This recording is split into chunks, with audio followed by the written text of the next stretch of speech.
Hey everybody, it's Durger time, and welcome to episode 1 of our news series, The Wednesday Night War, where we'll be taking NXT and going head-to-head with AEW every night to see who is the winner, and ultimately who will win the Wednesday Night War. So, this is episode 1, but there is an episode 0. If you have not watched it, I highly recommend checking it out beforehand. But just to give you a brief rundown of what we did in that episode, we talked about the rules of this playthrough, which is going to be a little bit different than most of our playthroughs for TEW. Basically, how it's going to work is going to be a head-to-head competition every night with the AI booker booking AEW versus NXT, run by me and Triple H. On the top of the screen, you see a really cool little progress bar with, on one side NXT, one side AEW.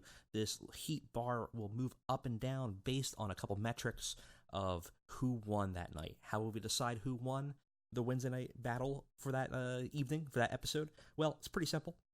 What we do is we look at the ratings, we look at the grade of the episode, and we also look at attendance when possible, to see who won in terms of the overall sort of push for that episode.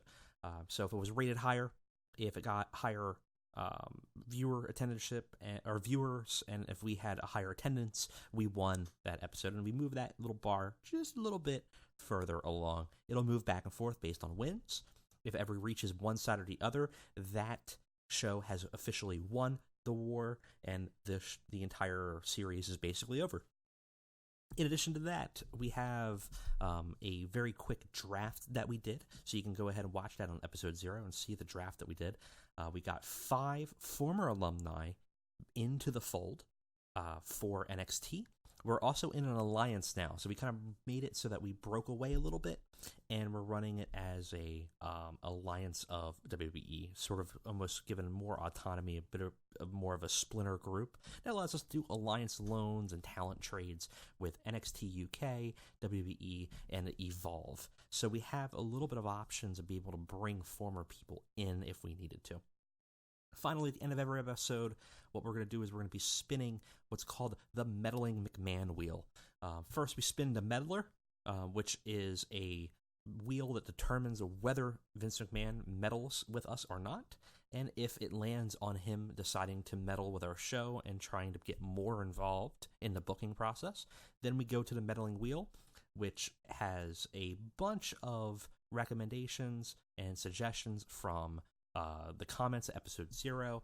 So what we had asked is you guys come up with the worst Vince McMahon isms, I guess, the worst booking decisions you could think of that Vince McMahon might tell Triple H to do if NXT is failing. So number 1, thank you guys so much for engaging. It was so awesome to see so many comments on episode 0. I look forward to you posting more in episode 1 and 2 and 3. Keep on giving them to me. I'm going to keep on adding them to the wheel to make it interesting. Also, number 2, go f*** yourselves. Seriously, holy you guys gave me some of the best, I guess, the best worst bookings I could think of. Some things that are really going to make my life very hard if we start losing episodes. And it's a worry that we're starting to lose episodes, because for every Law episode that we lose a battle to AEW, we add one more Vince McMahon medals option to the meddler. So it starts off with 2 out of 10, so it's basically a 1 in 5 chance that Vince McMahon by default will give us a suggestion of what to do that we have to now follow through with. But if we start failing consistently, he becomes more and more involved, which will probably get us in a downward spiral of making really bad decisions. Some of these things are really nasty. You guys came up with some really, really gross things to do to me. So thank you, but holy wow, you guys are jerks. So let's go ahead and go through the show here.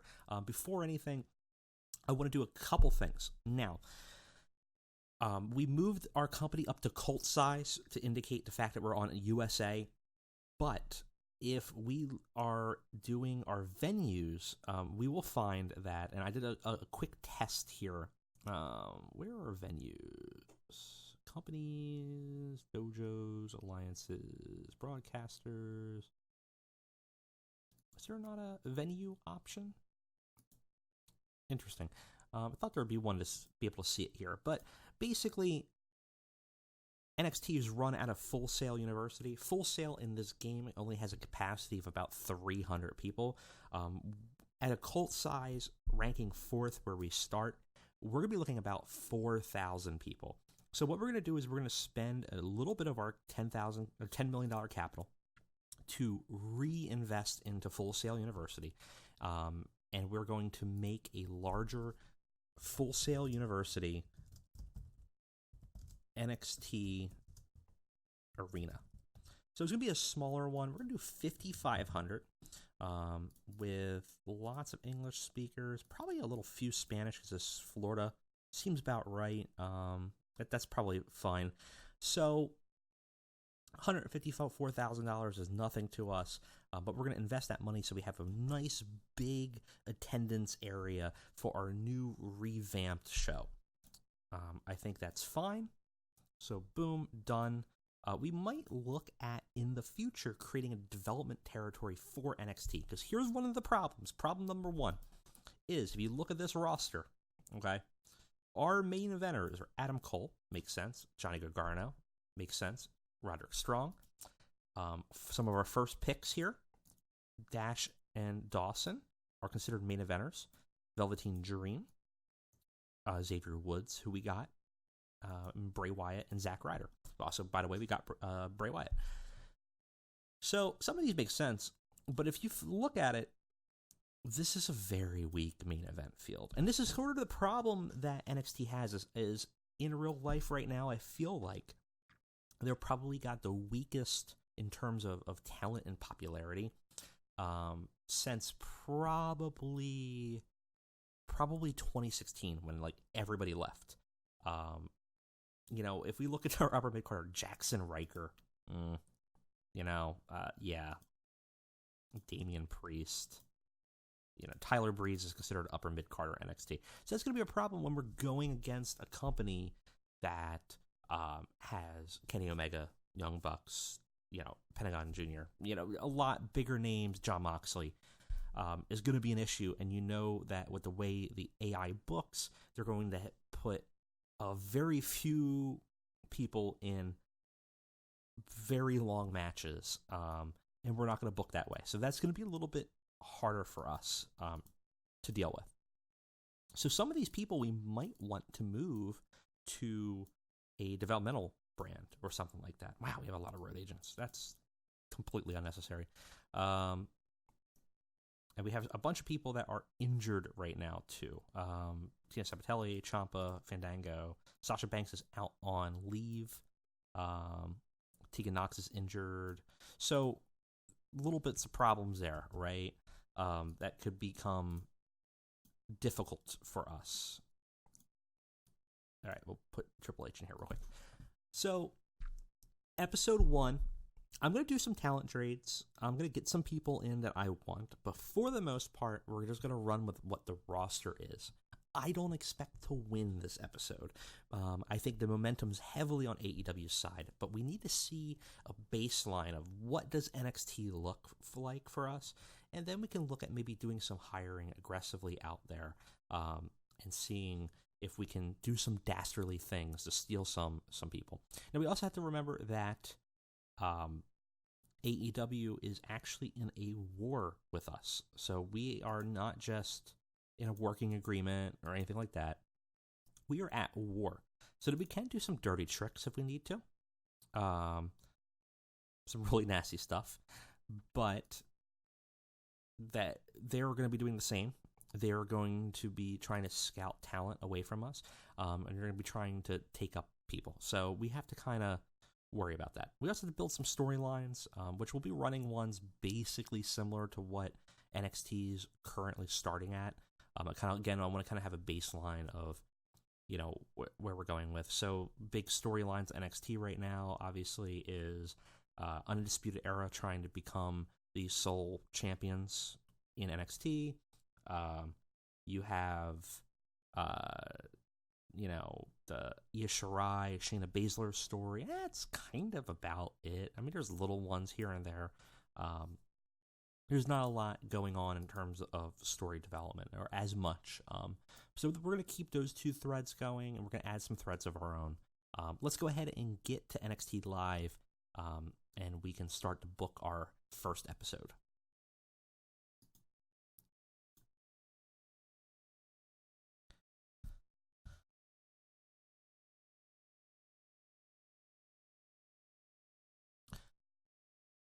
Okay, we're here. Backstage rating 100%. Not often something I have. So we do have Banks out for personal reasons. Dakota Kai injured. Fandango injured. Ciampa injured. Sabatelli injured. So that's a problem. Otherwise, though, everything else is looking pretty good. We do a locker room control and just maybe try to build something here.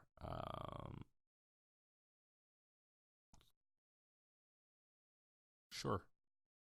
Hey, strong friendship between Adam Cole and Kushida. Why not? We are in our Full Sail arena, where we should be. So 5,500 people. We're expecting 4,000. So we should be well within the location. And we're a hotbed, which is helpful as well. Definitely will be something that we can utilize to our advantage, because we will have a lot of hype going into it. All right, let's go ahead and book it. Like I said, this is going to be a baseline. I don't expect to win tonight. That's fine, though, because what we're really trying to do now is trying to see where we're at. I did add a few people. I did get some talent trades off camera, but for the most part, this is really going to be about where is our talent at now? What are we looking at booked as well as I can?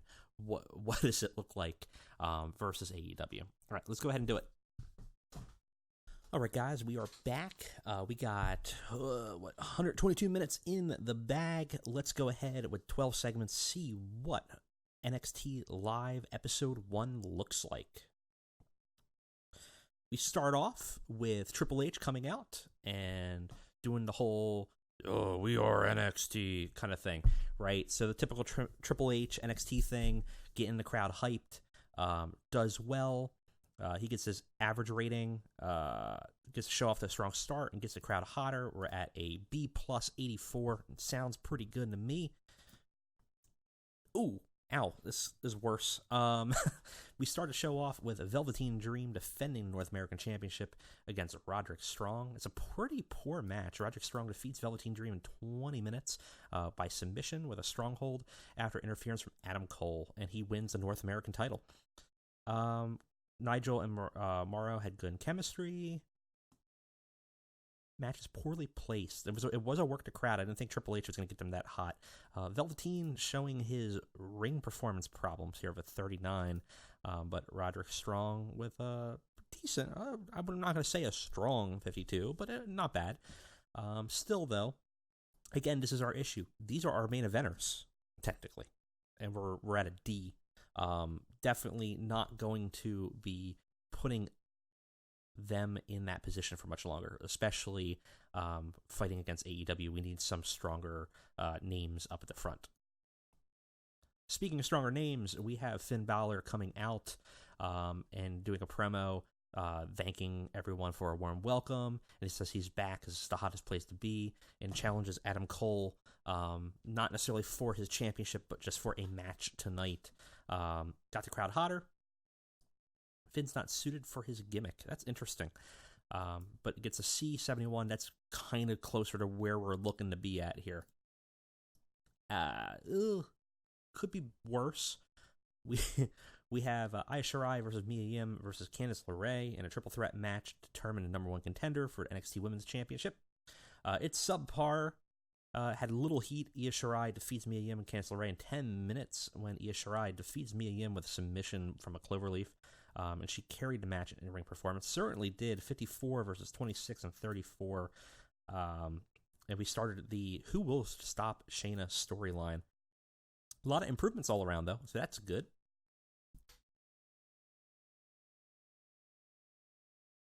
Afterwards, we have Io Shirai getting attacked by Shayna Baszler and her Gumbies, the 3 of the 4 remaining 4 horsewomen, come out, attack her, beat her down, and kind of just say, hey, we're still dominant. Does pretty good. 55 C- is much better for what we're looking at here. No work improvements to be spoken of. We have the Revival coming out to a crowd applause, defeating some goobers. Who are the hell are 3.0? I know I haven't watched NXT in a couple months, but who are these people? Someone tell me who these people are. Doesn't matter who they are, though, because the Revival, the top guys, handily defeat Matt Lee and Jeff Parker real quick. Show excellent chemistry because they're the best goddamn tag team in the division. Everyone knows it. They are back. The storyline is that the top guys are back, and indeed they are. And post-match, Scott Dawson grabs a microphone and in 1 minute just says top guys are back before throwing it and leaving.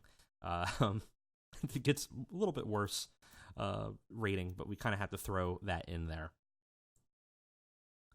We have an angle backstage with Adam Cole and the Undisputed Era slapping Roderick Strong's new North American title and pointing at the empty spots between Bobby Fish and Kyle O'Reilly. It says, tonight is a new era for NXT, and tonight we're going to prove that that era is in fact undisputed. Gets a pretty good rating, C-, can't complain about that at all. Afterwards, we have the Undisputed Era versus the Street Profits for the North America or the NXT tag team titles. This match is fine. The Street Profits are not that great. Again, this is a issue that we have in NXT in terms of in-ring workers. These are developmental talent, not necessarily the stars that you want on primetime on USA. So we take them with Kyle O'Reilly and Bobby Fish, who are a little bit better rated in terms of in-ring performance. NXT is a cross rating. It's equally rated on in-ring performance and popularity, because otherwise they would get drowned out almost immediately. So we're giving them a bit of an advantage, but that also is kind of how the show is. It's much more of a technical-heavy show. People are more popular because of the amazing in-ring work that they do necessarily than their star power or their name. There's still an element of that, but definitely NXT is a more technical, more modern-focused brand. So they are, in fact, correct. Adam Cole's prophecy is finally fulfilled. Undisputed Era have all the gold in NXT. We have an announcement saying that Adam Cole will be taking on Finn Balor right now after this commercial break. It's fine. It gets a 50. No, we're fine. And our main event for the night, Finn Balor versus Adam Cole. Pretty good. 55 C- is not bad. Finn Balor with an in-ring performance of 86. Adam Cole with an in-ring performance of 47. Again, we're talking about that performance gap here is crazy. To think that Adam Cole is probably top 3 in NXT, and he's only half of what Finn Balor is. Bodes poorly for us. We need to get more people higher up on the roster here. We need more Finn Balors. We need to be hitting that 86 mark.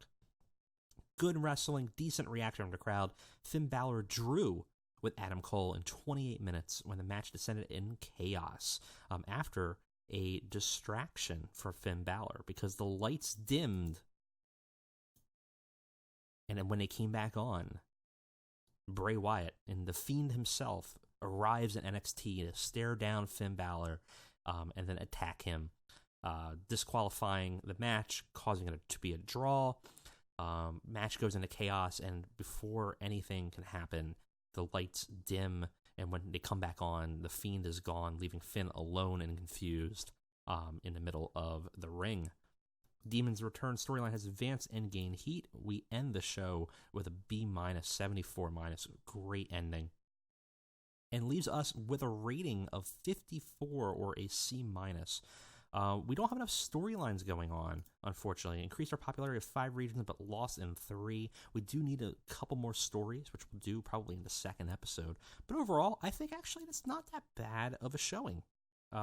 So given bringing some extra people in, we can kind of do this. So that might be what we had to look at in terms of roster development. All right, so let's quickly look at our emails. Gargano changed his style. He's now a Japanese junior. Our live rating is 1.33. Remember that. We have some drug test fees. AEW is trying to steal Steven. No. Do not. Will not. You cannot let that happen.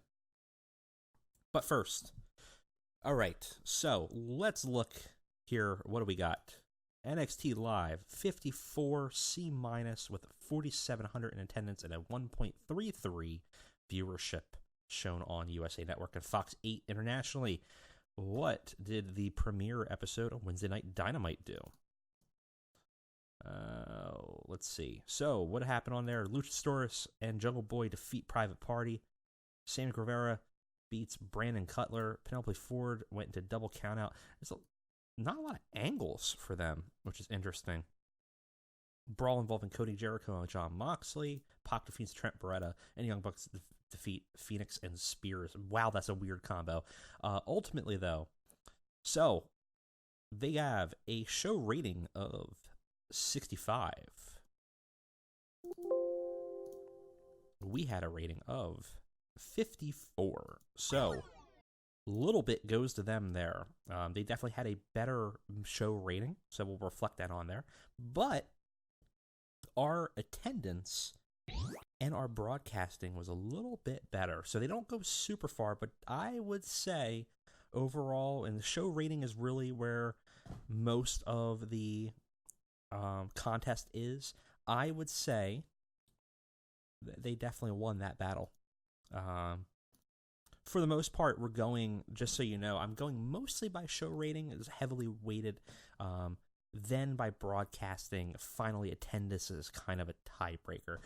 So the numbers are a little fuzzy as we're doing it, but as you can kind of see on the top of the screen right now, you can kind of see it go up and down. So I added show rating first, and then we gained a little bit from the broadcasting, which we beat them in. But ultimately, though, over 10 points, definitely AEW wins the first night. But we expected that. But I honestly, 54 C- ain't horrible considering what we had on the roster. Pretty happy with that, actually, for a springboard. Ultimately, though, that does mean that we have to add another McMahon to the Meddler. But now, let's go ahead and go to the Meddler itself.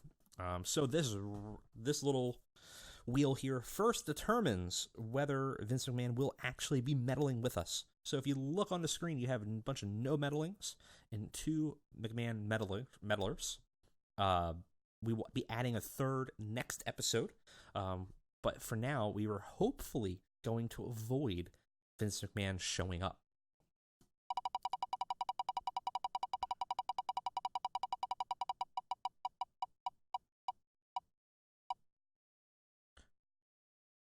Whew. That was close. Real close. But no meddling yet. But we're going to have to dodge 3 bullets next episode because a third McMahon meddler is going to be showing up on the Meddler. Wow, that's a lot of meddlers.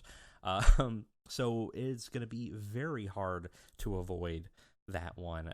It's almost getting to a point of like 1 in 3. Could be dangerous for us because some of these things on here, let me tell you guys, real nasty. But that is it for episode 1 in the bag. Not too shabby, if I have to say so. I think we're in a good spot to start. Definitely got to look at a better hiring, which we'll do at the beginning of next episode. Maybe we can bring some talent internationally in to spring up the kind of build up the upper mid card and main event of the NXT live show a little bit better. A question for you in between episodes is, should we build a development brand underneath NXT and move some of that roster down so we don't have to worry about it? That's my question for you. In the meantime, also, remember to keep on sending me your best, most devious Vince McMahon meddling suggestions. They may just be used in the Wednesday Night War And finally, for real, if you are new to the channel, please subscribe if you like what you saw.